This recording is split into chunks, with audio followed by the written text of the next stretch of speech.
This time, ni mzungu, and maybe there'll be a lot of hula boo because ni mzungu and it's a tourist who had only been in the country for 2 weeks, and they are what did you say, was a British national? Yes. So those things will bring more, I guess, more of a magnifying glass to our people, but it should never be. We shouldn't be at the point where these jamas are so reckless with the so-called security that you even run over people. Some sort of negligence from the deceased, aliamua kuvuka barabara ama commit suicide. I wouldn't say suicide. I would just say maybe nimengoja kutosha, wacha nijaribu kuvuka barabara, and he was caught out by something that came out late. So the thing is, almost what his family will get will be compensation for his death. But I don't think there's anybody who's going to be held accountable or be told to be punished, because you'll be asked why. Life lost. Yeah, it's a life lost. There's no price for law, so there's no price for life. So this again should be where we go back to the drawing board, because this is not the same. There's a police officer who died at JKIA, same situation, and they said that he was hit by a different motorist, but people are saying that he was hit by one of the chase cars. He's actually a chief police. He's a senior police officer who's in charge of directing.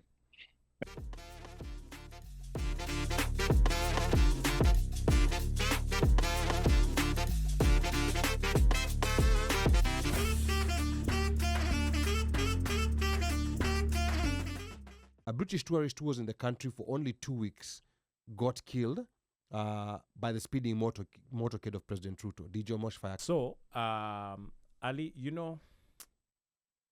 growing up, we always saw the presidential motorcades, right? And I don't know, for me, the president at that time who I really saw a lot of was MO1. And MO1's motorcade,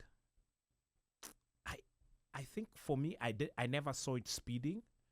Like, it's almost like, because the guy always used to stop at places on his way from his home, wherever it was. He always stopped somewhere. He'd stop at a school. He would stop at a Sijui's. He was always stopping somewhere.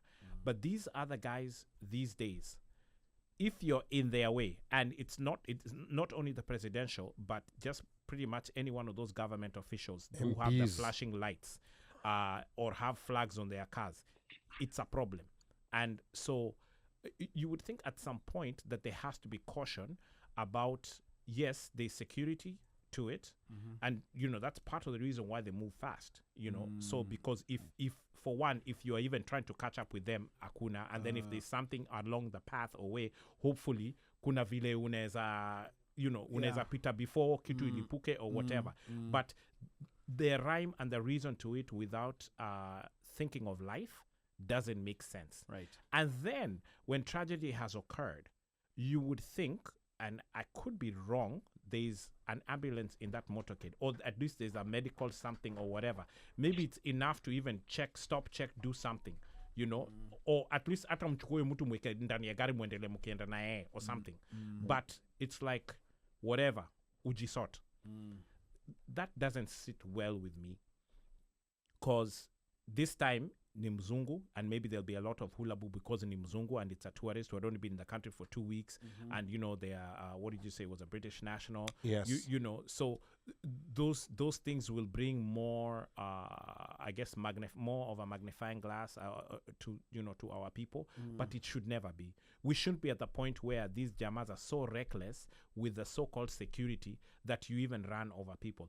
And by the way, these sorts of things have even happened with security personnel.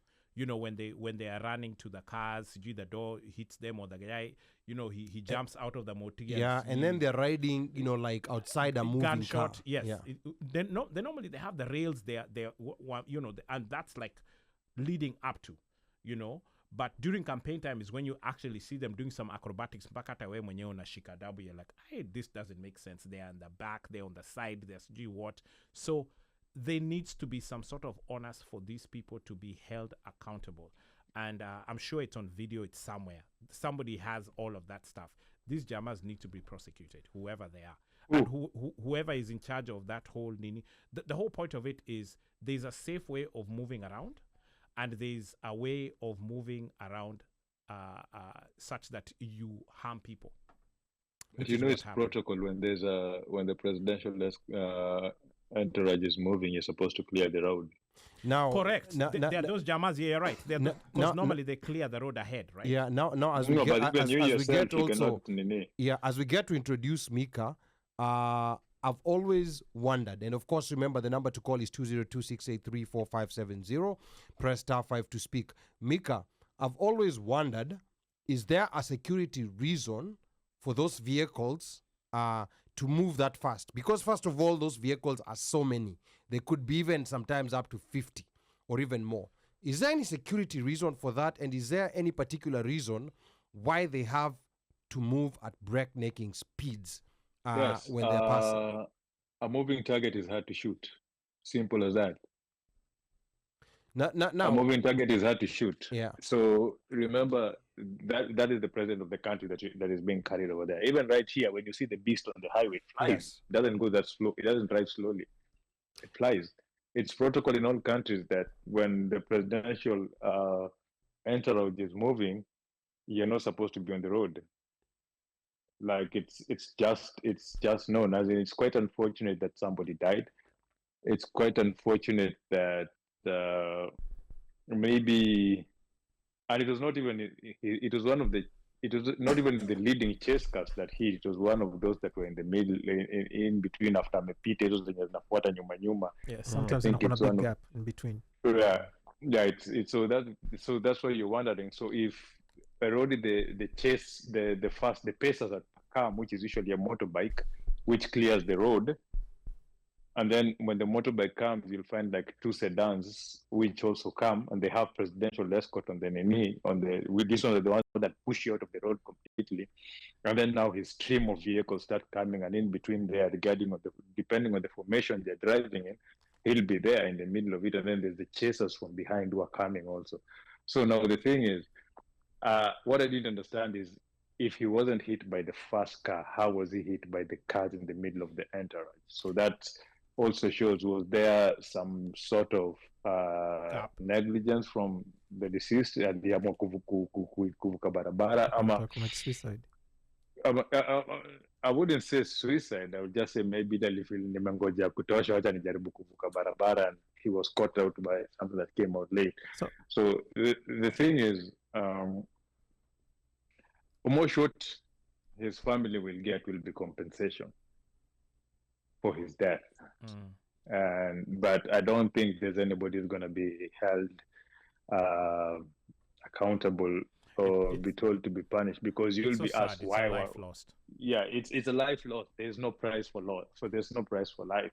So this again should be where we go back to the drawing board, because this is not the same. There's a police officer who died at JKIA, same situation, and they said that he was hit by a different motorist, but people are saying that he was hit by one of the chase cars. He's actually a chief police.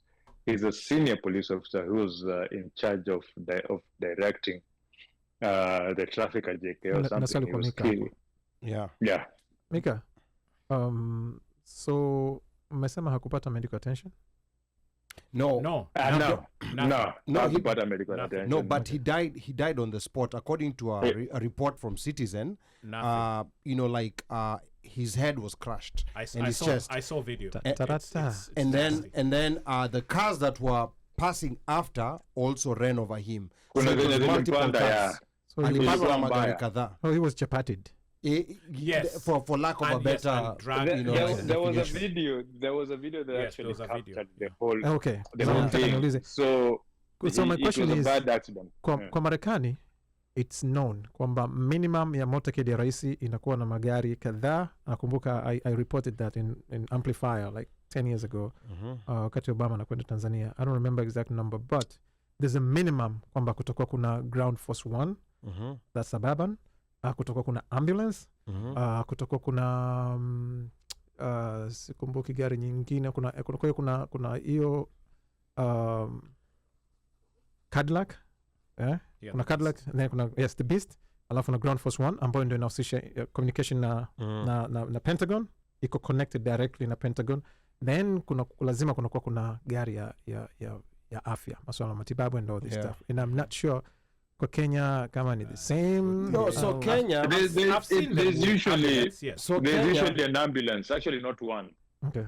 Kwangi moja, alafu kuna kwanga pia na one that is capable of fighting a fire, not necessarily a full fire truck, but hiyo pia inakuwa kwa internal, because basically how do you attack a vehicle? You attack a vehicle with explosives. Yes. Most of the time, right? Now, here's my question, because I think most of the time in Kenya or on the African continent, yes, maybe there might be a reason to have that many vehicles, but I think mara nyingi it's a show of force.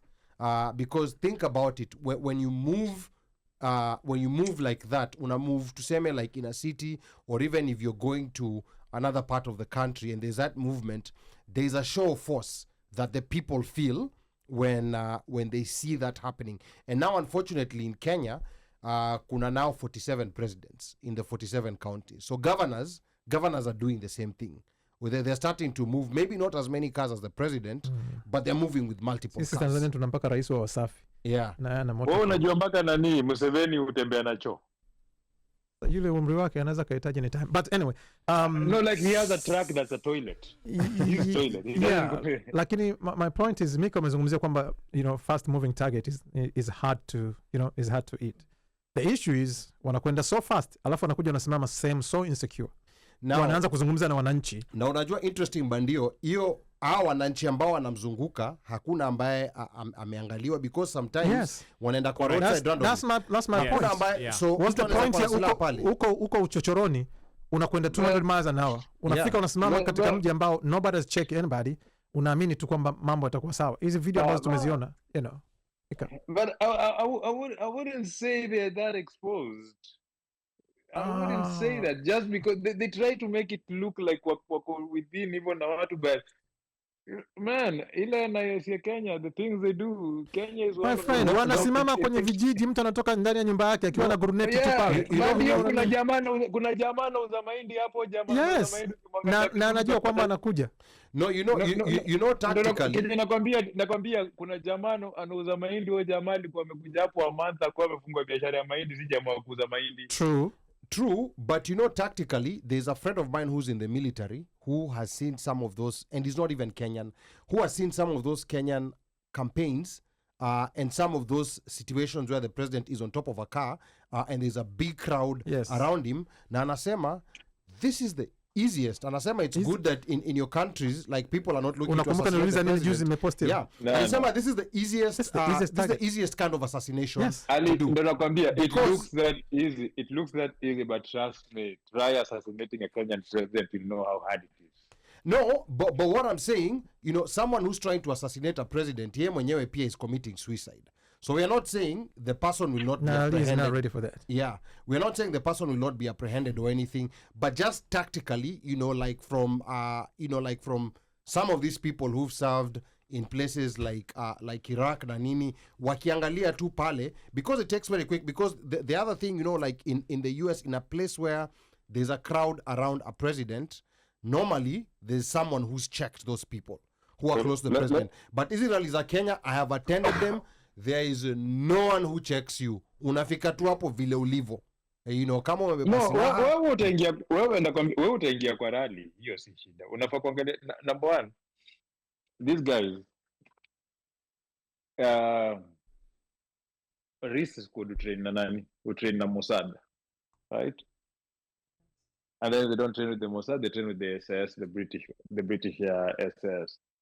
So it's not like the Kenyan intelligence na hiyo Kenyan the protective services zenye wanatumia are incompetent. They don't know what they're doing. They actually know what they're doing. Yeah. And they know the region, and they know the region where they operate. Yeah, no, so I agree with you. It might be easy. You might see when the thing is that illusion is supposed to be served, and that's the best thing about it, is that they're supposed to serve you an illusion to assume that he's so open. Yeye ni mtu wa watu, wanakaribia watu wanafurahia, kwa hiyo ndio kwenye mnaona. But if somebody actually tries to harm them, I don't think it's going to be that easy. Or it could have happened, because causing instability in Kenya will be one of the main reason of all the people who have hatred na nini. Hao terrorist jaribu kuattack Kenya. Kama presidents wetu wangekuwa very easily kuattack, wangewa-attack. Why waste time ukienda kushoot mall na unaweza kuwa president yuko hapo virahisi, is easy to attack. If it was that easy, they would have done it. Some fool would have tried it by now. So I agree with you, Mika, but me, like this is just information I'm also being given by people who understand who understand security, so we can agree to disagree on that. And mimi nakwambia pia mimi nakwambia Kenya, nakwambia ninaambiwa na mtu mwenye who actually works in that field. So like I had the same question that I asked. Nikaambiwa, don't ever assume it's that easy.